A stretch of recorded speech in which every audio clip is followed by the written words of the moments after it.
Aaliyah Joseph almost closed the door that night. The snow was heavy, the street was quiet. Then she saw him collapse on her porch, a stranger in an expensive suit, bleeding, shaking, speaking a language she hadn't heard in years. She didn't bring him inside because she trusted him. She did it because she knew what happens when men like him are left to die. By morning, the truth came out. The man she saved wasn't lost. He wasn't harmless. He was Eun Woo, a Korean Mafia boss running from an ambush that wiped out his entire crew. He expected fear when he said his name, but Aaliyah didn't react. Her hands shook as she poured him tea, not from fear, but from memory, because the tattoo slipping from his collar wasn't new to her. And the real danger in that room wasn't the man who survived the night. It was the woman who recognized him and chose not to say why. Stay with this story because the reason Aaliyah let him live will scare you more than the fact he's a mafia boss. The cold bit through Aaliyah's robe as she dragged him across the threshold. His weight was dead against her, all muscle and expensive fabric soaked through with snow and something darker. Blood, she realized, as it smeared across her hardwood floor. "Stupid," she muttered, kicking the door shut with her heel. "Stupid, stupid woman." But her hands were already moving with practiced efficiency, checking his pulse, tilting his head to keep his airway clear. 20 years as an ER nurse didn't just disappear because you retired early. His eyes fluttered open, dark, unfocused, fever-bright. He said something in Korean, the syllables slurred but urgent. Aaliyah's hands stilled. She hadn't heard that language spoken with that particular accent, Seoul, Upper District, in 15 years, not since she'd left that life behind. "English," she said firmly, resuming her assessment of his injuries. "Can you speak English?" "Ambush," the word came out through chattering teeth. "My men, all dead." Hey everyone, if you're enjoying this story so far, drop a comment letting us know where you're watching from, and don't forget to hit that like button and subscribe to Love and Tension for more stories that'll keep you on the edge of your seat. Aaliyah worked through the night. The bullet had gone clean through his shoulder, lucky considering. She cleaned and dressed the wound with supplies from the medical kit she kept in her bathroom, the one her daughters always teased her about. "Mom, you're not at the hospital anymore," they'd say. But nurses never really stop being nurses. As dawn painted the sky gray, he finally slept peacefully. Aaliyah sat in her armchair across from the couch, a cup of tea growing cold in her hands, and studied him. Mid-30s maybe, handsome in that sharp, dangerous way. His suit was custom-tailored, the kind that cost more than her mortgage payment. His shoes were Italian leather, barely scuffed, despite whatever hell he'd run through to reach her porch. And that tattoo peeking from beneath his collar. Her teacup trembled. She set it down carefully. She'd seen that mark before, the coiled serpent with lotus blossoms. It was the symbol of the Baek-sa faction, one of the most powerful Korean organized crime families. They'd been expanding into international territory when she was part of that world, when she was younger and foolish enough to believe she could play both sides. When he woke, it was sudden, his body tensing, hand reaching for a weapon that wasn't there. "Easy," Aaliyah kept her voice calm, her posture relaxed. "You're safe. You're in my home. I patched up your shoulder." His eyes found hers, and she watched him assess her, taking in her size, her age, the modest living room with its family photos and cross-stitched decorations, deciding she wasn't a threat. "Why?" he asked. "Because you were dying on my porch, and I'm not in the habit of letting people die. Most people would have called the police. I'm not most people." Something flickered in his expression, maybe curiosity. He sat up slowly, testing his injury. "I should go. My presence puts you in danger." "Little late for that, don't you think?" Aaliyah stood, moving to the kitchen. "You're going to need antibiotics to prevent infection, and you're weak from blood loss. You try to leave now, you'll collapse before you reach the end of my street." She returned with water and pain medication, which he accepted with a slight bow of his head. "My name is Eun Woo, and I owe you my life. Aaliyah Joseph, and you don't owe me anything except maybe a new carpet." His lips twitched, almost a smile. "You have family?" 2 daughters, both grown, both living in other states. It's just me here." "That's good." His jaw tightened. "The men who did this, they'll be looking for survivors. They'll check hospitals, morgues. Eventually, they'll expand their search." "How many were you?" 12 of us in the convoy. I was the only one who made it out." His voice was flat, controlled, but Aaliyah heard the grief underneath. "They knew our route, our security protocols. It was coordinated. Someone on the inside." His eyes sharpened on her. "You're familiar with this kind of betrayal." It wasn't a question. Aaliyah returned to her chair, weighing her words carefully. "I watch a lot of crime dramas." "You're lying." But his tone wasn't accusatory, it was intrigued. "Your reaction when you first brought me in, you weren't surprised by the violence, and the way you treated my wound, that wasn't amateur hour first aid. I was an ER nurse for 20 years. I've seen plenty of gunshot wounds." "In Detroit?" "In among other places." They sat in silence for a moment, each studying the other, both holding back truths. "You should eat something," Aaliyah finally said. "I'll make breakfast, then we need to talk about what happens next." "What happens next is I leave and you forget you ever saw me." "And if I told you that's not possible, that the moment I brought you into my home I made a choice that can't be unmade?" Unwoo leaned forward despite his injury, his gaze intense. "What are you saying?" "I'm saying that if you were important enough to ambush with that level of coordination, then you're important enough that your enemies will leave no stone unturned. Security cameras caught you running through this neighborhood. Someone might have seen you on my porch. The blood trail leads right to my door." She watched him process this, watched the moment he realized she was right. "Then I've put you in danger simply by existing." "Yes." Aaliyah stood, smoothing her robe. "So, we might as well figure out how to keep us both alive. Now, scrambled eggs or an omelet?" By mid-morning, Unwoo had told her everything. He was the youngest son of the Bayek Saw family, sent to Detroit to negotiate territory agreements with local organizations. The ambush happened on the way to a meeting with a potential ally, someone who'd been vetted, approved, guaranteed safe passage. "Whoever set this up knew details only my inner circle had access to. The meeting location, the timing, our vehicle assignments, even the backup routes we'd planned." "How many people in your inner circle?" 7. 3 are dead. They were in the convoy. That leaves 4. "Do you trust any of them?" His silence was answer enough. Aaliyah watched him move, noting the precision in his steps, the way his hand kept drifting to where his weapon should have been. This was a man accustomed to control, to power. Being vulnerable didn't sit well with him. "You can't go back until you know who betrayed you." "I have to. My family, they need to know what happened, and there are operations, responsibilities. That'll get you killed the second you show your face." Aaliyah's voice was sharp. "Think, Unwoo, the person who set this up thinks you're dead. That's your only advantage right now." He stopped pacing, turned to face her. "You're very calm about harboring a fugitive. I've seen worse." "Have you?"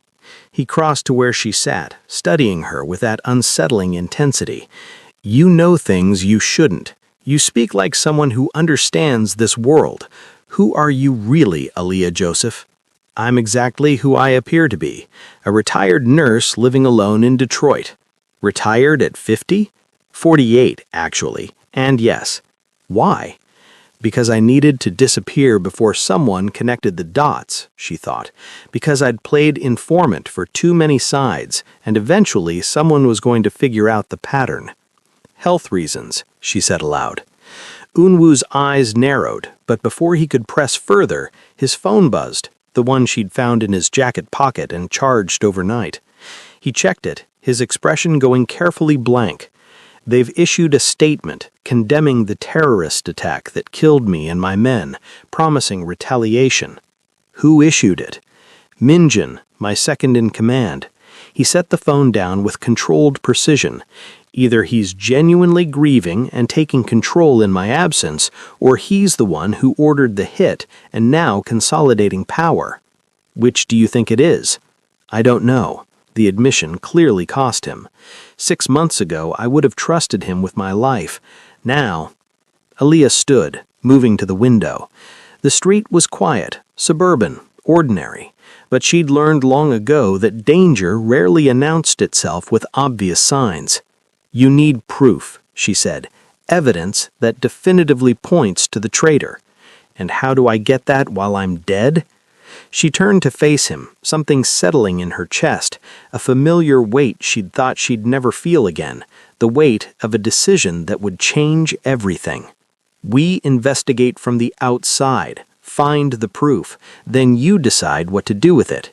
"We? You think you're in any condition to do this alone? You can barely lift your arm above your shoulder." "I have resources, people I can call. People who might be compromised. Every contact you reach out to is another thread that could lead back to your location." Aaliyah crossed her arms. "I, on the other hand, am nobody, a middle-aged black woman living in Detroit. I'm invisible in all the ways that matter." "You want to help me investigate a mafia conspiracy?" "I want to keep myself alive, and right now that means keeping you alive long enough to figure out who wants you dead and neutralizing that threat." Eun-woo studied her for a long moment, and she could see him calculating, weighing risks and possibilities. "There's something you're not telling me, Aaliyah," he said finally. "Something about why you're so willing to help, why you understand this world." "Everyone has secrets, Eun-woo. The question is whether we're going to trust each other enough to survive this." Eun-woo's phone buzzed again. He glanced at it, then showed her the screen. A news article about the attack, complete with photos of the wreckage. "They're being thorough," Aaliyah observed, "making sure everyone knows you're dead. Which means they'll start tying up loose ends, anyone who might have helped me, anyone who saw anything." Their eyes met, the implication clear. "Then we move fast," Aaliyah said. "Tell me about your inner circle, everything, names, positions, weaknesses. If we're going to find your traitor, I need to know who I'm hunting." For 3 days, Aaliyah became someone she'd thought she'd left behind. She used old skills, old contacts, made phone calls to people who owed her favors from a lifetime ago, dug through public records and private networks, piecing together information about Eun-woo's organization from the outside. Meanwhile, Eun-woo recovered. His shoulder healed faster than expected, the benefits of youth and excellent physical conditioning. But the real wound was the betrayal, and that would take longer to mend. They fell into a rhythm. Morning strategy sessions over coffee, afternoons spent on separate investigations, comparing notes in the evening, nights where sleep came hard for both of them, hyper-aware of every sound outside, every passing car. And somewhere in those long evenings, talking through possibilities and dangers, Aaliyah felt the walls she'd built around herself begin to crack. "Tell me about your daughters," Eun-woo said, one night, both of them exhausted from hours of research. "Maya's a lawyer in Chicago, corporate law, thankfully, nothing criminal. Zara is a teacher in Atlanta, 2nd grade. Aaliyah smiled. "They think I'm boring, a retired nurse with too many houseplants." "But you're not boring." "No, I'm not."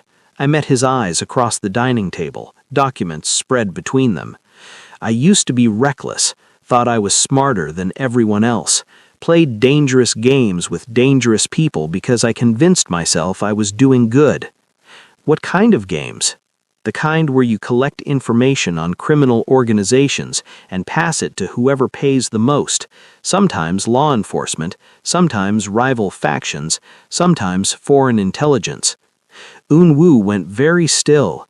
"You were an informant." "I was a ghost." The old code name tasted bitter on her tongue. "Someone who moved through the medical world, treating people who couldn't go to hospitals, learning their secrets. I told myself I was making the world safer. Really, I was just an addict for the thrill of knowing things I shouldn't." "Why did you stop?" "Because I got good at it. Too good. Started noticing patterns, entire operations collapsing based on information only I could have provided. Began hearing whispers about someone who knew too much, a ghost who needed to be exorcised." She stood, moving to the window again, her habitual refuge when memories got too sharp.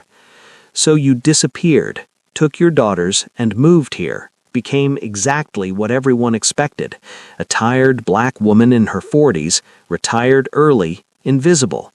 But you kept the skills? You can't unlearn what you know, can't unsee what you've seen. She felt him move behind her, close but not touching, his reflection ghosted beside hers in the window's glass. "The serpent tattoo," he said quietly. "You recognized it immediately. Not from news reports or crime dramas. You recognized it because you've seen it before." Aaliyah's reflection smiled without humor. "I treated 3 Baksaw members in Seoul back in 2008. Gunshot wounds after a territorial dispute with the Jopak syndicate. They never knew I understood Korean, never realized I was memorizing every word they said." "What did you do with that information?" "I sold it to the highest bidder. The dispute got resolved, permanently. 43 people died in the cleanup." She turned to face him. "That's who I was, Eun-woo. That's the woman you're trusting to keep you alive." Instead of disgust or anger, his expression showed only understanding. "We're all running from bodies we've left behind." "How many for you?" "I stopped counting after the first dozen." He held her gaze steadily. "My family doesn't deal in legitimate business, Aaliyah. We move money, drugs, weapons. We enforce territory through violence. I've ordered deaths and executed traitors and slept just fine afterwards." "Then why do you look haunted?" "Because 12 good men died because I missed something, because someone I trusted looked me in the eye and planned my murder. That's different than the work. That's personal." They stood in the quiet of her living room, 2 people who'd done terrible things for complicated reasons, both trying to survive the consequences. "I found something," Aaliyah said finally, breaking the moment. She returned to the table, pulling up a document on her laptop. "Minjin, your second in command, he made 3 calls to an unknown number the day before the ambush, calls that don't appear in any official logs." Eun-woo leaned over her shoulder, studying the screen. "How did you get this?" "I still have friends in telecommunications. Friends who remember that I once saved their operations from FBI surveillance." She pointed to another entry. "And there's this. A property purchase 6 months ago. Cash sale, hidden behind shell companies. But the address matches a warehouse district that's Jopak territory. Min Jun bought property in enemy territory. Or someone using his name did." Eun-woo pulled up a chair beside her, his earlier fatigue forgotten. For the next 2 hours, they traced connections, followed money trails, built a picture of betrayal that was both simpler and more complex than expected. Min Jun wasn't working alone. He'd been recruited by a Jopak lieutenant, offered territory and autonomy in exchange for eliminating Eun-woo and fracturing the Baksaw leadership. The ambush was just the first move in a larger play for power. "We need physical evidence," Eun-woo said as midnight approached. "Something that ties him definitively to the Jopak. Otherwise, it's just suspicion." "The warehouse. If he's using it as a meeting point, then we need to get inside and see what's there." Aaliyah looked at him. "You mean I need to get inside?" "Absolutely not. You're supposed to be dead, remember? The moment you show your face, this whole investigation ends. But me?" She gestured to herself. "I'm nobody. A woman looking for a lost cat, a confused driver asking for directions. I can get close without raising alarms. You could also get killed. I've been in worse situations, not with my life depending on the outcome." The words hung between them, heavier than strategy or planning. "Eun-woo." "No." He stood abruptly, pacing again despite the late hour. "We find another way, a safe way." "There is no safe way. There's only fast or slow, and the longer we wait, the more likely someone traces you here." He spun to face her, and for the first time she'd met him, she saw real fear in his eyes, not for himself, for her. "I can't protect you if something goes wrong." "I'm not asking you to protect me. I'm asking you to trust me." "This isn't about trust. Then what is it about?" Aaliyah crossed to him, forcing him to meet her eyes. Because if it's about guilt, if it's about not wanting another death on your conscience, then you need to understand something. I'm making my own choices here, just like I made my own choices 15 years ago. And those choices almost got you killed. But they didn't. I survived because I was good at reading danger and better at moving through it invisible. She softened her voice.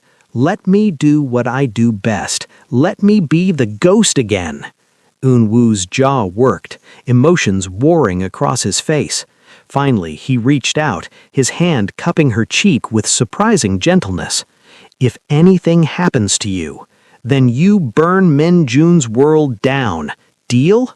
His thumb traced her cheekbone, and Aaliyah's breath caught at the intimacy of it.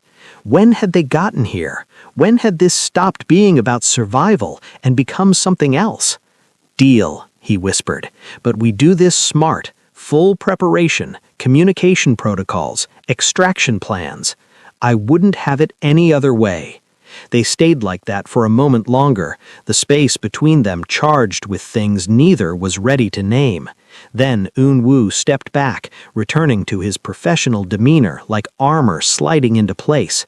Tomorrow we plan, the day after you go in, and if this works, then you get your proof and your revenge, and you get your peace.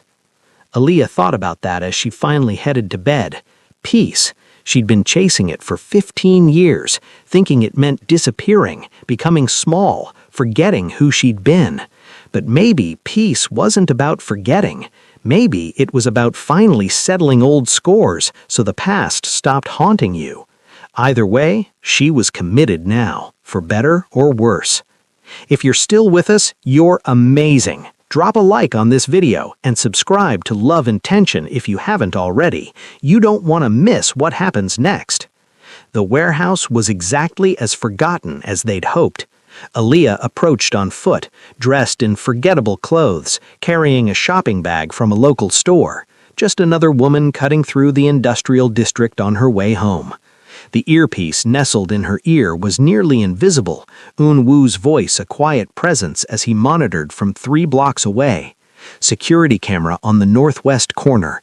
Pause at the corner, check your phone. Natural behavior. She did, using the moment to scan the building. 2 stories, brick, windows mostly boarded. 1 entrance visible, a side door slightly ajar. I'm going in. Be careful. The door opened silently. Too silently. Someone had oiled those hinges recently. Aaliyah's pulse quickened as she slipped inside, letting her eyes adjust to the dim interior. The main floor was mostly empty, abandoned machinery, scattered debris, but there, in the far corner, a cleared space, recent activity evident in the swept floor, the stacked crates, the folding table with papers spread across it.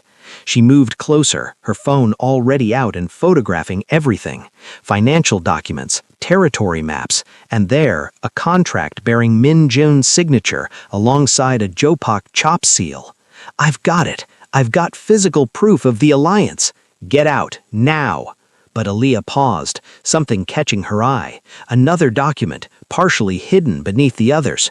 She pulled it free, and her blood glowed cold. It was a dossier on her.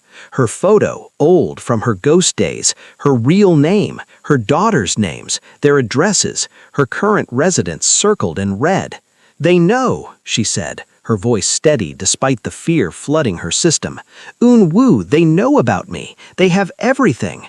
A sound behind her. Aaliyah spun, finding 3 men blocking the door she had entered through. They weren't surprised to see her. They'd been waiting. Aaliyah Joseph, the ghost. We wondered when you'd show yourself.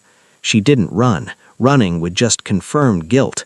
Instead, she straightened, letting years of experience smooth her expression into confused innocence. I think you have me confused with someone else. I'm just... Enough. He stepped forward, and he saw the weapon at his hip. You disappeared 15 years ago. Many people looked for you. Many people wanted you dead for what you knew. I don't know what you're talking about. Then why are you here, in this warehouse, photographing documents?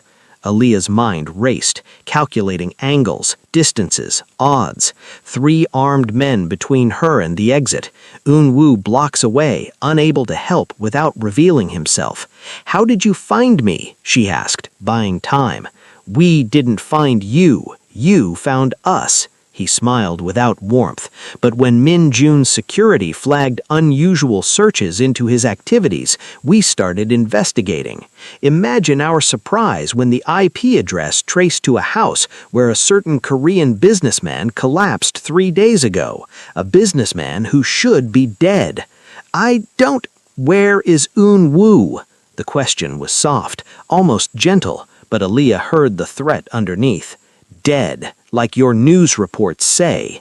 You're lying. You're protecting him, which means he's close, which means... A crash from above. All 3 men looked up, distracted for just a second. Aaliyah moved. She grabbed the nearest crate and swung it with all her strength, catching the closest man in the knee. He went down hard. She was already running, not for the blocked door, but for the stairs she'd spotted earlier. Gunshots cracked behind her. Wood splintered. She felt something burn across her arm, but didn't stop, taking the stairs 3 at a time, searching for another exit, any exit. The second floor was more open, old office spaces with broken windows. She could hear them coming, methodical and unhurried. They knew she was trapped. "Aaliyah!" Eun-woo's voice in her ear, urgent. "Where are you?" "Second floor, north side. They're between me and the exit." "The windows. Boarded up." "Then we make a new exit. Get down. Cover your head." She barely had time to drop before the north wall exploded inward. Not literally, but Eun-woo's stolen truck crashed through the weakened bricks like they were paper, skidding to a stop mere feet from where she crouched. "Get in!" Aaliyah didn't hesitate. She dove through the passenger window as Eun-woo threw the truck in reverse, tires screaming as they backed out through the hole they'd created. Gunfire followed them, bullets sparking off metal. Eun-woo drove with one hand, the other holding his weapon, returning fire with practiced precision. The truck fishtailed as they hit the street, then straightened as he accelerated away.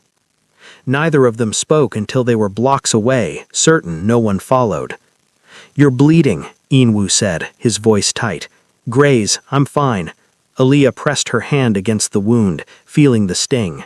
"I got the proof, photographs of everything, including their dossier on me." "They knew who you were. They were waiting." "Not for me specifically, for whoever was investigating." She pulled out her phone with shaking hands, checking that the photos had backed up to the cloud. "But yes, they identified me, which means my daughters are already being protected. I made calls while you were inside. My people in Chicago and Atlanta are watching them. No one's getting close." Aaliyah closed her eyes, relief and terror warring in her chest. "Your people, the ones who might be compromised. These are different people, contacts outside my usual circles. They don't know where I am or what I'm doing, just that those 2 women need protection." She looked at him then, really looked. His shoulder was bleeding again. He'd torn his wound during the rescue. His face was set in hard lines, his hands steady on the wheel despite the violence they'd just escaped. "You were not supposed to reveal yourself," she said.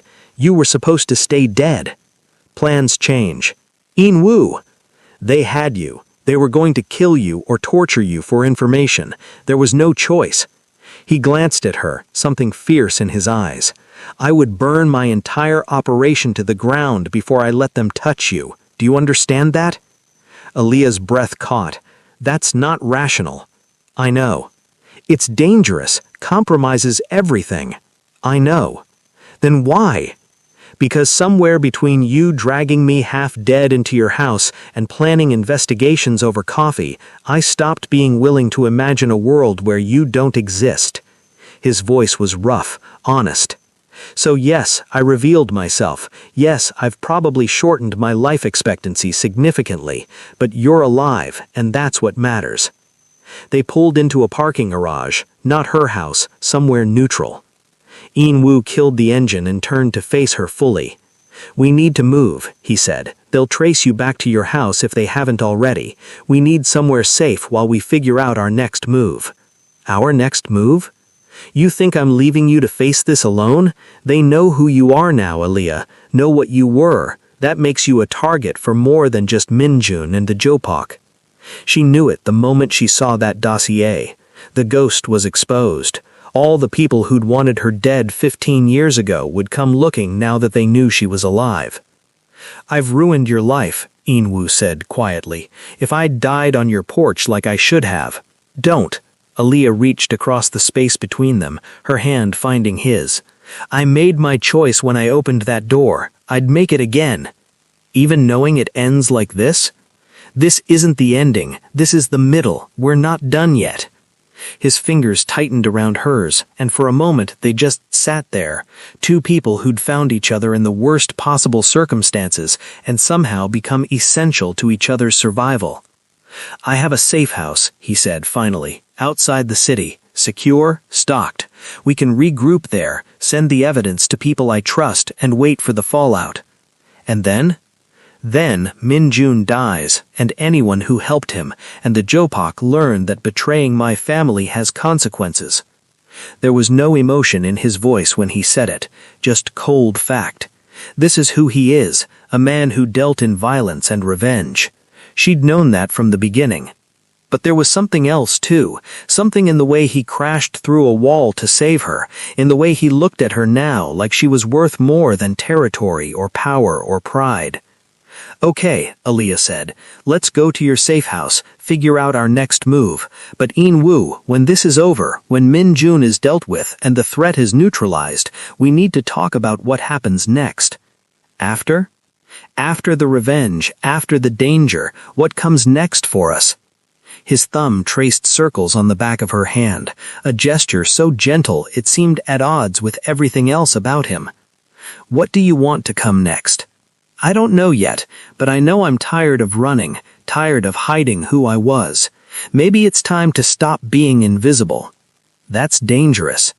"Everything about this is dangerous, but at least this way I get to choose my dangers instead of them choosing me." In-woo lifted her hand to his lips, pressing a kiss to her knuckles that sent warmth flooding through her.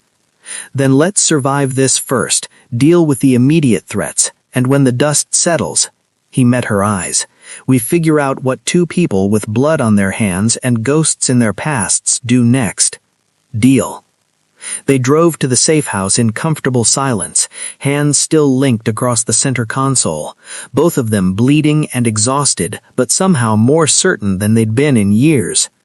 The safe house was exactly what Aaliyah expected, isolated, fortified, stocked with enough supplies to withstand a siege. In-woo's world leaked into every detail, from the weapon cache in the basement to the surveillance system that would alert them to any approach. But there was also a well-stocked kitchen, a comfortable bed, windows that looked out on forest instead of streets. "It's not terrible," Aaliyah said, exploring the space while In-woo finished his security check. When he returned, she gestured to the couch. "Sit, your shoulder is bleeding again." He complied without argument, and Aaliyah set about cleaning and redressing the wound she'd treated 3 days ago. 3 days. It felt like a lifetime. "You're good at this," he said, watching her work. 20 years of practice, plus all those years patching up criminals who couldn't go to hospitals. "Do you regret it? That life?" Aaliyah considered the question as she taped down the fresh bandage.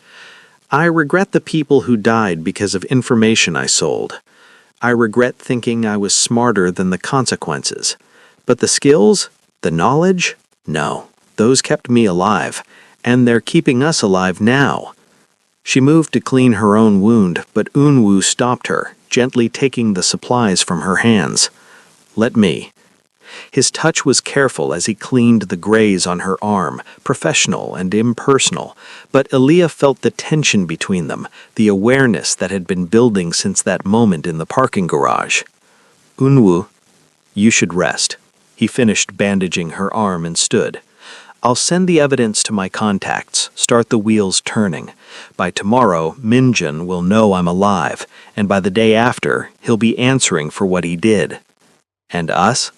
He looked down at her, something vulnerable flickering across his usually controlled expression. Ask me that after it's over, when you're safe, when you've had time to think clearly without adrenaline and danger clouding judgment. My judgment is perfectly clear. Aaliyah, I'm not some civilian caught up in circumstances I don't understand. I walked into this eyes open. I know who you are, what you do, and I'm still here. You're here because you don't have a choice. They've identified you. I'm here because I choose to be. She stood, closing the distance between them. Stop trying to give me exits. Stop trying to protect me from my own decisions. His control cracked, just a fraction. You don't know what you're asking for. Don't I? I'm asking for a man who crashes through walls to save me, who arranges protection for my daughters before confirming they're safe himself, who looks at me like I'm worth more than the secrets I carry. She placed her hand over his heart, feeling it race. That's what I'm asking for. Is it what you want to give? For a long moment, Unwoo just stared at her, warring with himself. Then he moved, one hand sliding into her hair, the other cupping her jaw, tilting her face up to his. You're going to ruin me, he whispered against her lips.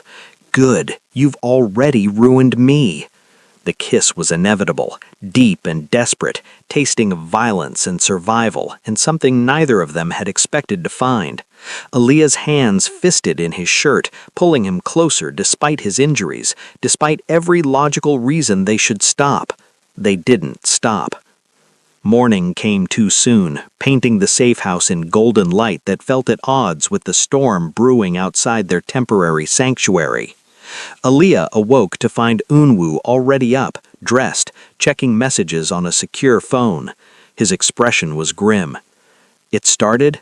She asked, sitting up. Minjin knows I'm alive. The evidence went to 4 different members of my family simultaneously. They've confirmed its authenticity. He turned to face her. By tonight, he'll be summoned to answer charges. By tomorrow morning, he'll be dead. There was no satisfaction in his voice, just weary acceptance of necessity. How do you feel about that? I don't. Feeling is a luxury I can't afford right now. Aaliyah rose, crossing to where he stood. That's a lie. It's survival. It's avoidance. She placed her hand on his arm, feeling the tension thrumming through him. He was your friend once, your second. Mourning that betrayal doesn't make you weak. It makes me vulnerable. To what? Me? I've already seen you at your lowest. Unwoo's jaw tightened, emotions flickering across his face too fast to name. 12 men died because I missed the signs, because I trusted when I should have questioned. That's not happening again. So you'll never trust anyone? Never let yourself feel anything? I'll survive. That's what matters. That's not living. That's just existing. He pulled away from her touch, putting physical distance between them. I need to go into the city, meet with my family, confirm the evidence chain, provide testimony about the ambush. When? This afternoon. I'm coming with you. Absolutely not. You're staying here where it's safe. We've been through this. I'm not. This isn't a negotiation, Aaliyah. His voice went cold, professional. What's coming next is Mafia business. Justice by our rules, not yours. You don't want to see it, and I don't want you associated with it. Understanding dawned, bitter and sharp. You're protecting your reputation. The youngest son can't show up with a black American girlfriend while delivering evidence of betrayal. That's not, isn't it? Because last night you were ready to burn your whole world down for me. This morning you can't even take me to a meeting? They'll eat you alive. My family, the other families, everyone who's been waiting for a sign of weakness.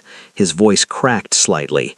They'll see you as leverage, as vulnerability, as proof that I've gone soft, and they'll use you to hurt me, or worse. So I'm a liability now? You're a treasure I can't protect in that environment. Not yet.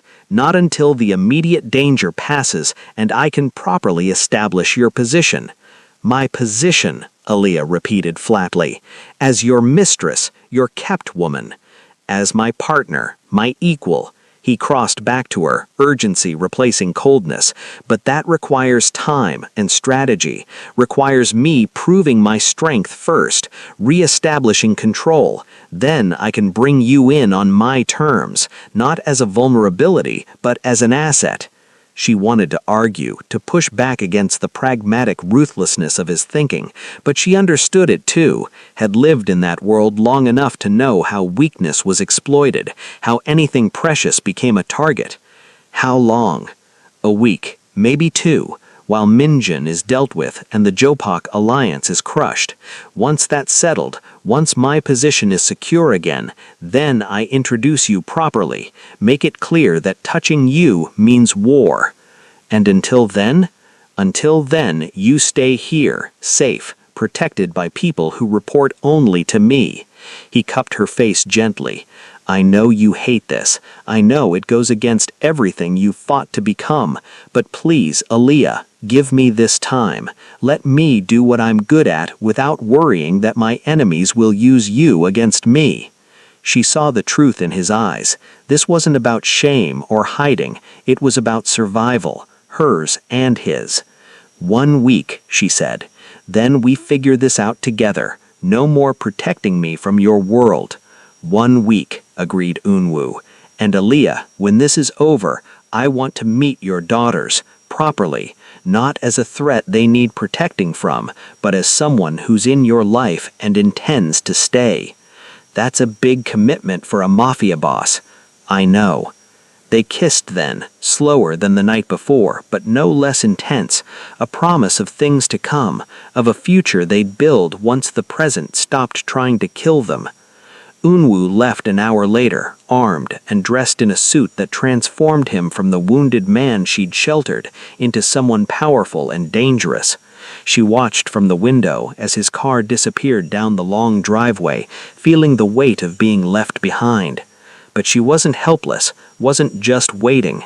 Aaliyah pulled out her own phone, the one she'd kept secret even from Unwoo, started making calls to contacts she hadn't spoken to in 15 years, because if her identity as the ghost was exposed, then there were other people who needed warning, other loose ends that required tying up. And because, despite Unwoo's protection, despite his promises, she'd learned long ago that the only person you could truly rely on was yourself. The week that followed tested them both. Unwoo returned each night with fresh blood on his conscience, even if his hands stayed clean. He didn't share details, but Aaliyah could read the weight of it in his eyes, the way he held himself. Min Jun died on day 3, publicly executed as an example. The Jopak alliance crumbled on day 5, 3 of their lieutenants dead in coordinated strikes. By day 7, Unwoo's position in his family was not just restored, but elevated. He'd uncovered a conspiracy, survived an assassination, and systematically dismantled the threat. He was untouchable now, legendary, and on day 8, he brought Aaliyah to meet his family. The restaurant was upscale, private, the kind of place where the staff knew not to see or hear anything important.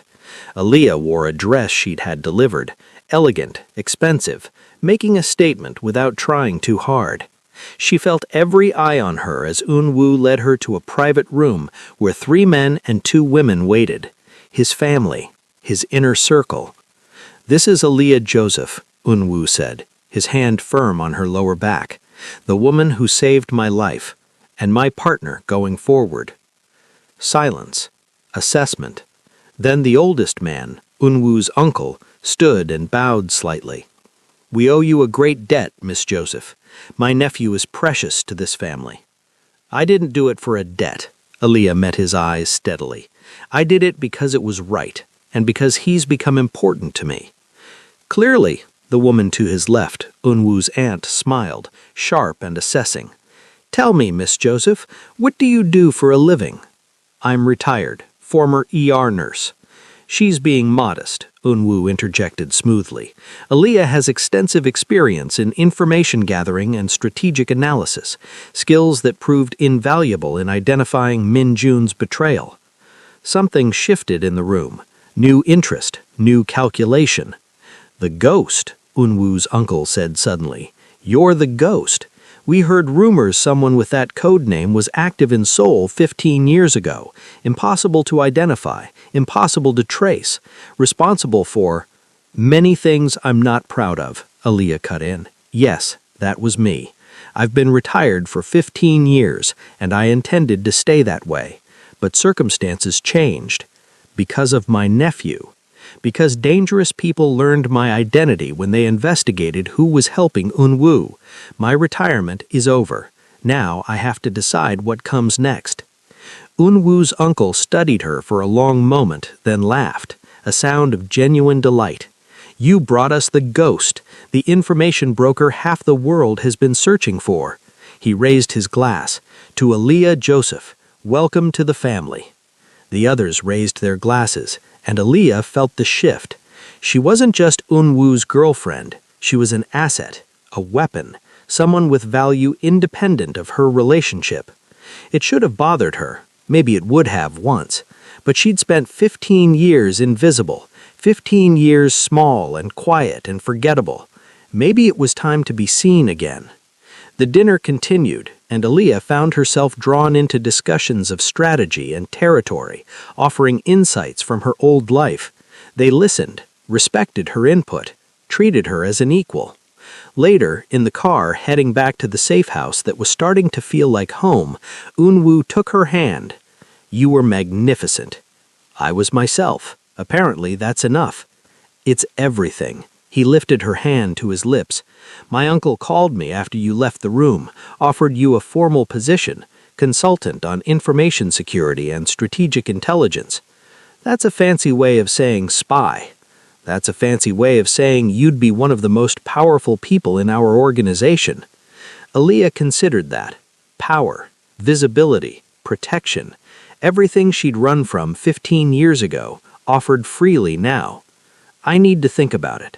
"I know, and whatever you decide, we'll make it work.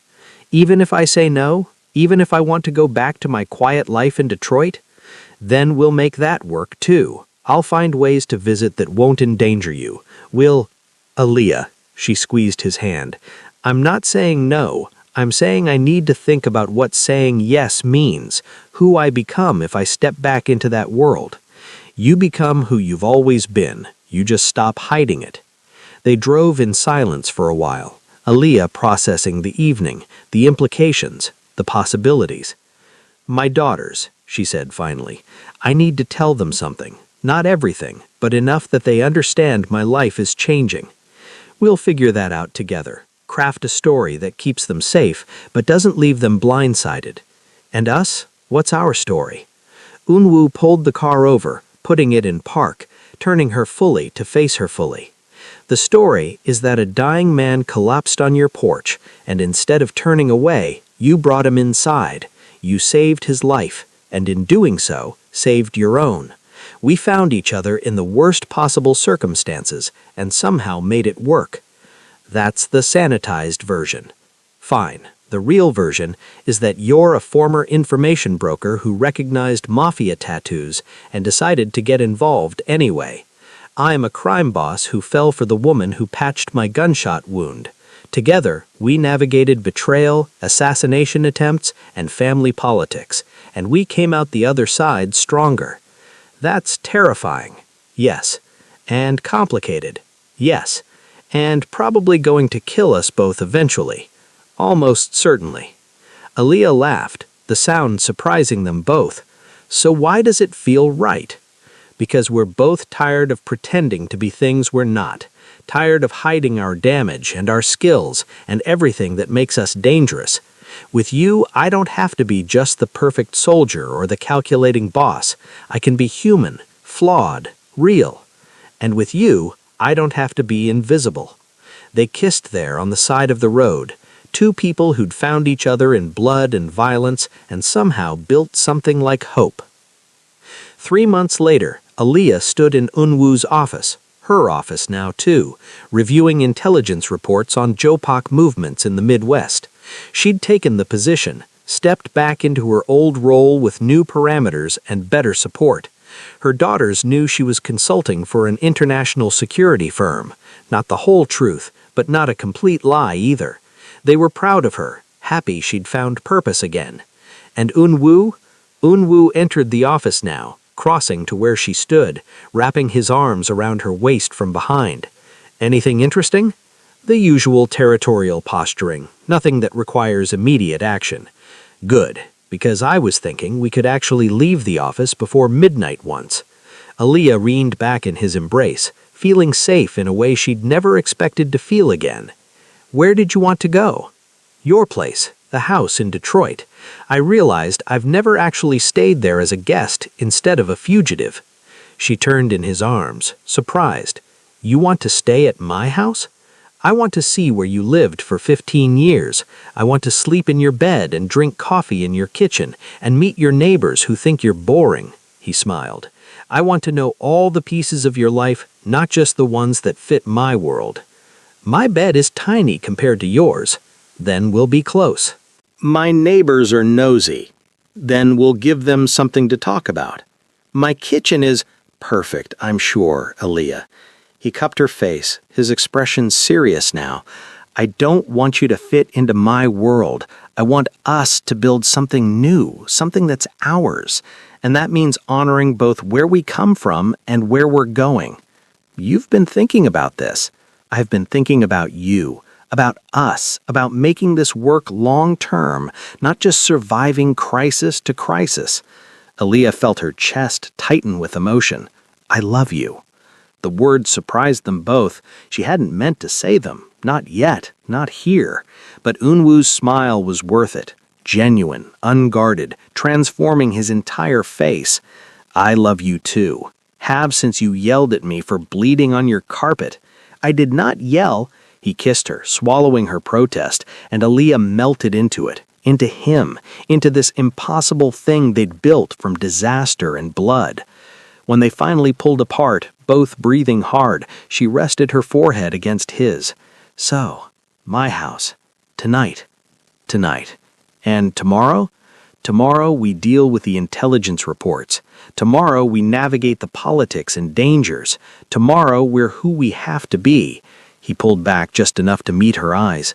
But tonight we're just Elish and Unwoo, two people who found each other and decided that was worth fighting for.